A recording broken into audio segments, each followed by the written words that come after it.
Neste vídeo, vamos tentar responder a pergunta que se a estrela da manhã de 2 Pedro capítulo 1, versículo 19, é a mesma que a estrela da manhã de Apocalipse capítulo 2, versículo 28 e capítulo 22, versículo 16.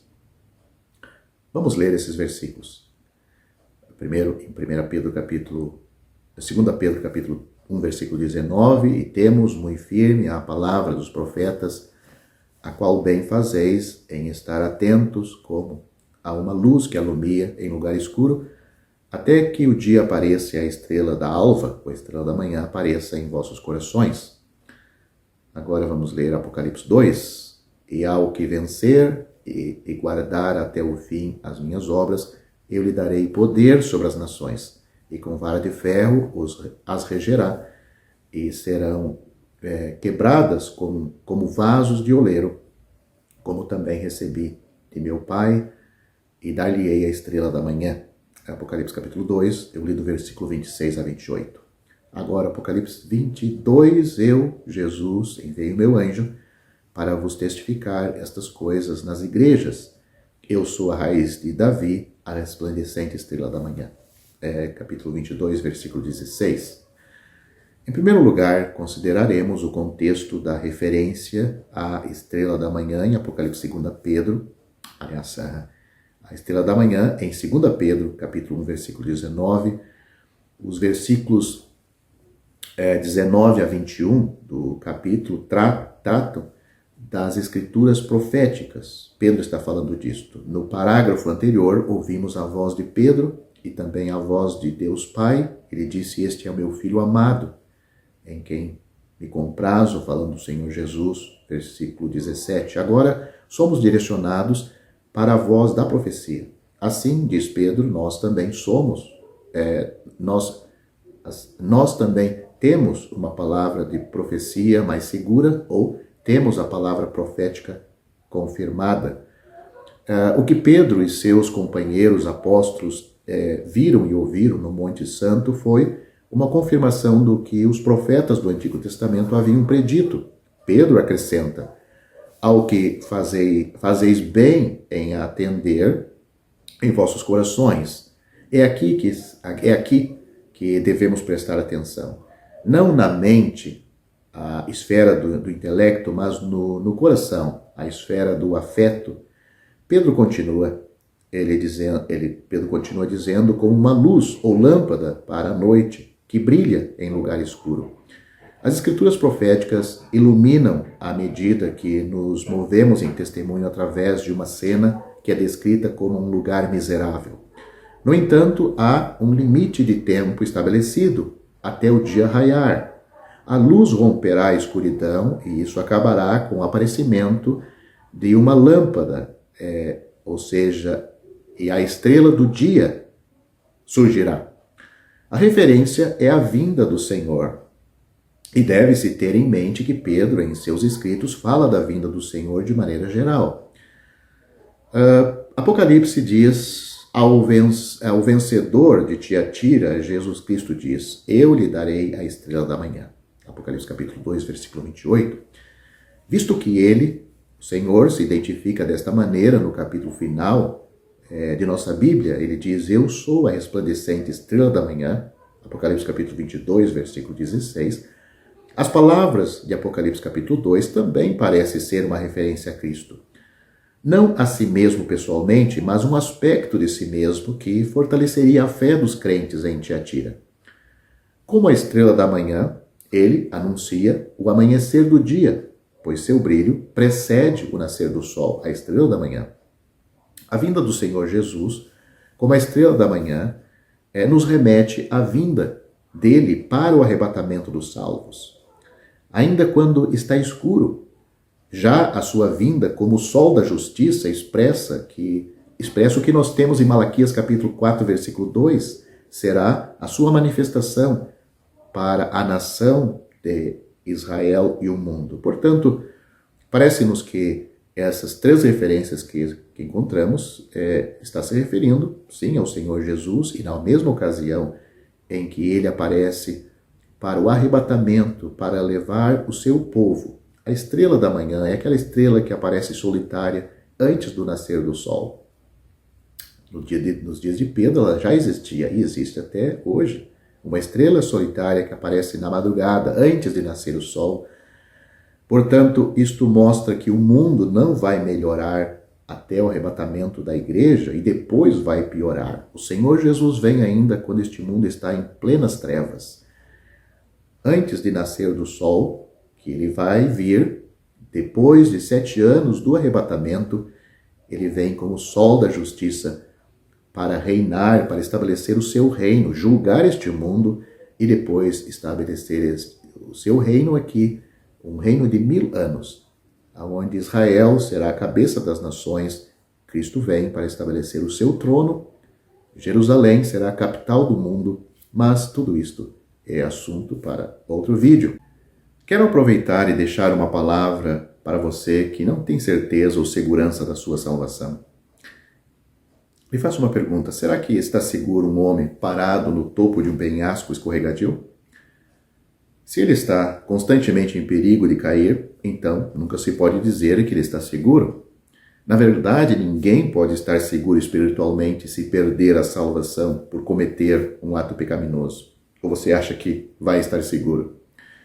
Em 1 João, primeira epístola de João, capítulo 1, versículo 8, nós lemos o seguinte: se dissermos que não temos pecado, enganamo-nos a nós mesmos, e a verdade não está em nós.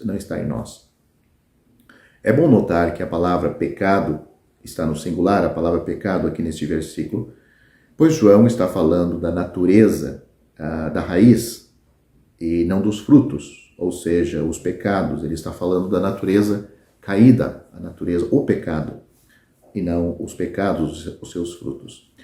Observe também o tempo presente no grego da palavra ter.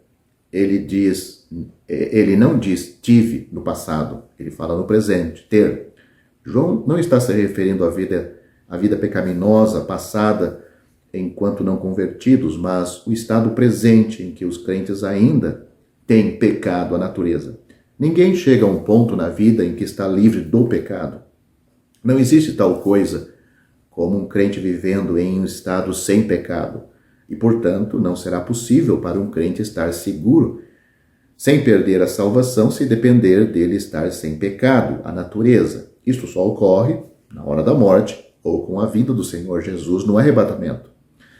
Jesus disse: as minhas ovelhas ouvem a minha voz, eu as conheço e elas me seguem. Eu lhes dou a vida eterna e nunca perecerão, nem ninguém as arrebatará da minha mão. João capítulo 10, versículos 27 e 28. Não há condições observadas neste texto, apenas declarações de fato absoluto. As ovelhas são de Cristo, elas ouvem a sua voz, ele as conhece, elas o seguem. Ele lhes dá a vida eterna, elas nunca perecerão e ninguém as arrancará de sua mão. Ele não diz: se as ovelhas ouvem a minha voz, elas são realmente minhas ovelhas. Ele não diz também: se as ovelhas me seguem, eu lhes darei a vida eterna. Elas não se tornarão suas ovelhas ouvindo sua voz e não recebem a vida eterna seguindo-o. Uma transação ocorreu anteriormente que já as tornou suas ovelhas. O Senhor Jesus disse no versículo 29 que a transação ocorreu quando seu pai deu, note, esta palavra está no passado, as ovelhas a ele. João capítulo 10, versículo 29. Agora que eles ou elas pertencem a Cristo, é de se esperar que as ovelhas façam o que as ovelhas geralmente fazem. Elas conhecem a voz de seu pastor e seguem sua liderança. Elas não seguirão nenhuma outra voz. Ele deixou isto claro nos versículos 4 a 5. As ovelhas o seguem, porque conhecem a sua voz, e não seguirão o estranho, mas fugirão dele, porque não conhecem a voz dos estranhos. Jesus disse: eu sou a porta, se alguém entrar por mim, salvar-se-á, ou será salvo, e entrará e sairá e achará pastagens. É uma figura de uma ovelha. João capítulo 10, versículo 9. Alguns defensores da segurança condicional sobre a salvação argumentarão que podemos seguir o Senhor Jesus hoje e seguir outra pessoa amanhã. Se assim for, devemos nos arrepender e começar a seguir o Senhor novamente. O texto argumenta contra esta possibilidade. As ovelhas de Cristo seguem a Ele e somente a Ele. Elas não obedecem nenhuma outra voz. A peregrinação cristã não é tratada em João capítulo 10. As ovelhas de Cristo o seguem. No entanto, nenhuma ovelha faz isto perfeitamente. Por sua própria natureza, as ovelhas vagueiam às vezes. Mas vagar e seguir a voz de outra pessoa são duas coisas bem diferentes. O que acontece quando as ovelhas vagueiam? E se elas não seguirem sua liderança o tempo todo? O que acontece? Se vagueiam e não seguem a sua liderança o tempo todo, elas ainda são propriedades do pastor? Elas ainda são suas ovelhas? Elas ainda estão sob seus cuidados? Sim. Quando elas vagueiam, o pastor realmente as estimula, junto com seu cajado, a seguir na direção certa novamente. Mesmo se elas vagueiam longe, ele vai atrás das ovelhas, porque elas são suas ovelhas. Mas não há nenhuma sugestão neste texto de que podemos vagar e ficar perdidos e necessitados de salvação mais uma vez. Isto implicaria que Cristo é incapaz de manter aqueles sob os seus cuidados. Poderíamos ter esperado que o Senhor Jesus dissesse no versículo 24, aí de João capítulo 10, as minhas ovelhas ouvem a minha voz e me conhecem. Em vez disso, ele disse, eu as conheço. Porque ele está enfatizando a segurança das ovelhas, seu conhecimento delas é mais importante do que seu conhecimento dele, ou seja, o conhecimento dele pelas ovelhas é mais importante do que o conhecimento das ovelhas dele, em relação a ele. Porque Cristo conhece suas ovelhas, ele nos guardará e protegerá. O uso da palavra mão, aqui no texto, na declaração do Senhor, ninguém as arrebatará da minha mão, não está enfatizando tanto uma mão física, de 5 dedos, que envolve o crente, mas sim o fato de que as ovelhas estão sob os seus cuidados e custódia. As ovelhas pertencem a ele.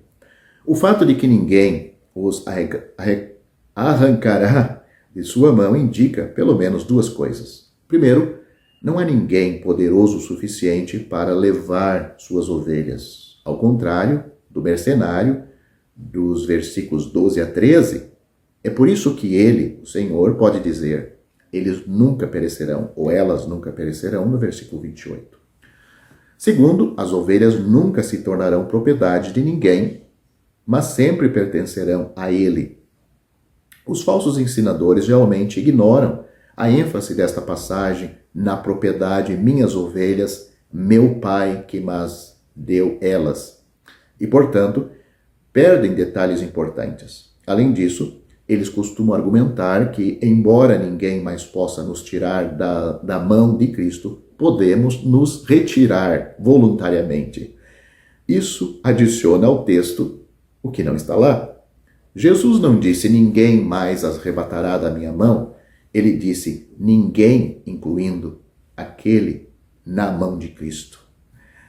A menção de seu Pai no versículo 29 é linda e fornece uma dupla segurança para o crente.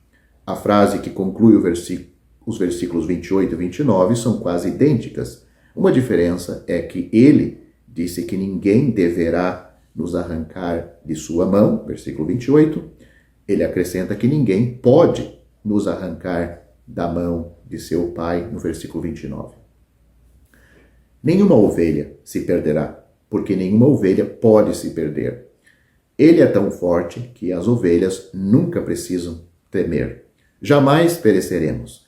Nos foi dada a vida eterna. Estamos nas mãos divinas, porque pertencemos ao bom pastor. O Senhor Jesus Cristo disse, quem ouve a minha palavra e crê naquele que me enviou, não entrará em condenação, mas passou da morte para a vida. Ele também disse, Deus enviou seu Filho ao mundo, não para que condenasse o mundo, mas para que o mundo fosse salvo por ele. Quem crê nele não é condenado, mas quem não crê já está condenado. Só tem duas classes aqui, os que creem e os que não creem. Aqueles que creram no Senhor Jesus estão salvos, seguros, eternamente seguros. Aqueles que não são salvos, eles nunca mudaram a sua situação, eles não tinham uma outra situação, eles tinham só a situação de condenados. É assim que você está se você não está salvo. Você não precisa praticar nenhum pecado para ser condenado ao inferno. Cristo veio salvar você porque já está condenado. Você já tem pecado suficiente, não precisa praticar mais nenhum. Você já está condenado ao inferno. O que você precisa é de um Salvador. Este Salvador lhe dá total segurança. Ele disse, repito, eu sou a porta, se alguém entrar por mim, será salvo. O apóstolo Pedro disse, em nenhum outro há salvação, porque também debaixo do céu, nenhum outro nome há dado entre os homens, pelo qual devamos ser salvos. Só por Jesus é que nós somos salvos. E continuamos sendo salvos eternamente. Atos capítulo 4, versículo 12. Você, querendo ser salvo, você tem que crer no Senhor Jesus Cristo. Você também será salvo. Atos capítulo 16, versículo 31.